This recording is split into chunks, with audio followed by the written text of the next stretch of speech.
সবাইকে স্বাগত।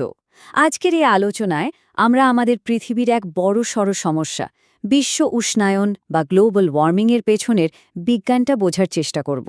আর পুরো আলোচনাটাই হবে আমাদের হাতে থাকা সোর্স মেটেরিয়ালের উপর ভিত্তি করে। তো চলুন একটা সহজ প্রশ্ন দিয়ে শুরু করা যাক। আচ্ছা, কখনো কি ভেবে দেখা হয়েছে ঠিক কিসের কারণে আমাদের এই পৃথিবীটা প্রাণীর টিকে থাকার জন্য এতটা উপযুক্ত? কেন এটা অন্য গ্রহের মতো বরফ শীতল বা আগুনের মতো গরম নয়? এর পেছনের কারণটা হলো গ্রিন হাউস এফেক্ট। এটা কিন্তু একদমই একটা স্বাভাবিক এবং জরুরি প্রক্রিয়া। ব্যাপারটা অনেকটা এরকম যে এটা পৃথিবীর জন্য একটা অদৃশ্য কম্বলের মতো কাজ করে। মানে বায়ুমণ্ডলের কিছু গ্যাস সূর্যের তাপটাকে পৃথিবীতে আটকে রাখে, আর সে কারণেই পৃথিবীটা উষ্ণ থাকে। ঠিক যেমন একটা গ্রিনহাউস বা কাচের ঘর তার ভেতরের গাছপালাকে উষ্ণ রাখে। আর দেখুন, আমাদের হাতে থাকা সোর্সেও কিন্তু ঠিক এই কথাই বলা আছে। বলা হচ্ছে এটা একটা প্রাকৃতিক প্রক্রিয়া যার মাধ্যমে বায়ুমণ্ডলে থাকা কিছু গ্যাস পৃথিবীকে এমনভাবে উষ্ণ রাখে যাতে এখানে জীবজগৎ টিকে থাকতে পারে। কিন্তু এই স্বাভাবিক প্রক্রিয়াটাই যখন তার ভারসাম্য হারিয়ে ফেলে, তখনই কিন্তু আসল সমস্যাটা শুরু হয়। চলুন তো দেখি কোন গ্যাসগুলো এই ভারসাম্যটা নষ্ট করার জন্য দায়ী। এই গ্যাসগুলোকে বলা হয় গ্রিনহাউস গ্যাস। এর মধ্যে সবচেয়ে পরিচিত হল কার্বন ডাইঅক্সাইড। এছাড়াও আছে মিথেন, নাইট্রাস অক্সাইড, ক্লোরোফ্লোরোকার্বন বা সিএফসি, ওজোন আর জলীয় বাষ্প। এরা সবাই মিলেই কিন্তু পৃথিবীর তাপমাত্রাটাকে একটা আরামদায়ক পর্যায়ে ধরে রাখে। এখন সবচেয়ে ইন্টারেস্টিং বিষয়টা হলো কার প্রভাব কতটা। ভাবা যায়, এই যে উষ্ণায়ন বাড়ছে, এর জন্য একা কার্বন ডাইঅক্সাইডই দায়ী প্রায় 50%, মানে অর্ধেক। এরপরেই আছে মিথেন প্রায় 19%, আর সিএফসি 16%। বোঝাই যাচ্ছে এখানে মূল খেলোয়াড় কিন্তু ওই কার্বন ডাইঅক্সাইডই। আর এই যে পার্সেন্টেজের হিসাব, এগুলো কিন্তু কোনো মন গড়া কথা না, এগুলো সরাসরি আমাদের সোর্স থেকে নেওয়া। এখানে একদম স্পষ্টভাবে দেখানো হয়েছে কোন গ্যাসের প্রভাব কতটা। এতে আমাদের বুঝতে সুবিধা হয় যে সমস্যাটার গোড়া ঠিক কোথায়। তাহলে মূল কথাটা কি দাঁড়ালো? এই গ্রিনহাউস গ্যাসগুলোর পরিমাণ অস্বাভাবিকভাবে বেড়ে যাওয়ার ফলে পৃথিবীর যে স্বাভাবিক উষ্ণতা, সেটাই এখন উষ্ণায়নে পরিণত হয়েছে।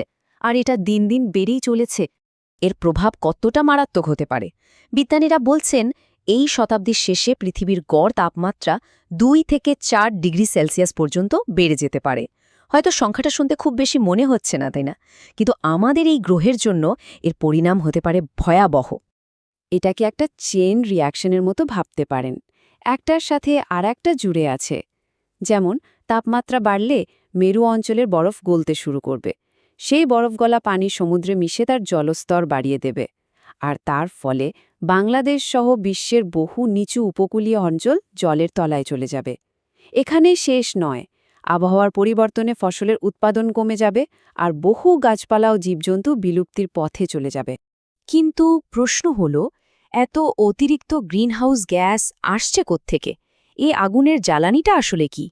এর একটা এবং প্রধান কারণ হল জীবাশ্ম জ্বালানির ব্যবহার। মানে আমাদের গাড়ি চালাতে, বিদ্যুৎ বানাতে আর কারখানায় আমরা যে বিপুল পরিমাণে কয়লা, পেট্রোলিয়াম আর প্রাকৃতিক গ্যাস পোড়াই, সেটাই এই সমস্যার মূল।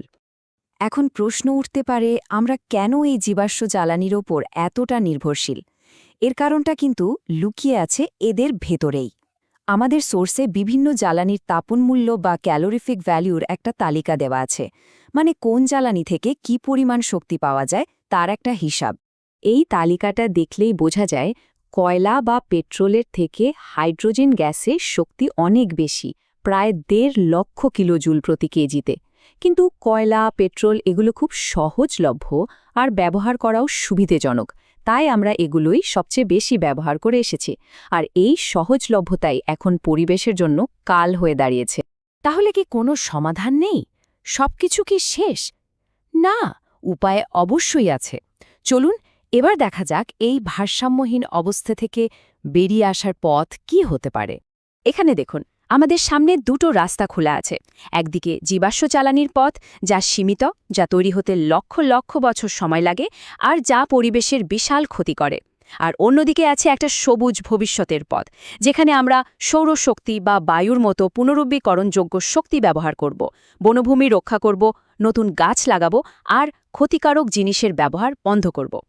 এখন আমাদেরই বেছে নিতে হবে আমরা কোন পথে হাঁটব। আমাদের সোর্সের একটা কথা এখানে খুব গুরুত্বপূর্ণ। আমাদের ভবিষ্যৎ প্রজন্মের কথা ভেবে কিছু পরিমাণ জীবাশ্ম জ্বালানি অবশ্যই সঞ্চয় করা দরকার। এই দায়িত্বটা শুধু কোনো নির্দিষ্ট দেশের বা বিজ্ঞানীদের নয়, এই দায়িত্ব আমাদের সবার। সবশেষে একটা বড় প্রশ্ন কিন্তু থেকেই যায়, যখন লক্ষ লক্ষ বছর ধরে সঞ্চিত এই জীবাশ্ম জ্বালানির ভাণ্ডার একদিন শেষ হয়ে যাবে, তখন কি দিয়ে আমরা আমাদের ভবিষ্যৎকে শক্তি যোগাব? এই প্রশ্নের উত্তর খোঁজার মধ্যেই কিন্তু লুকিয়ে আছে আমাদের এই গ্রহের ভবিষ্যৎ।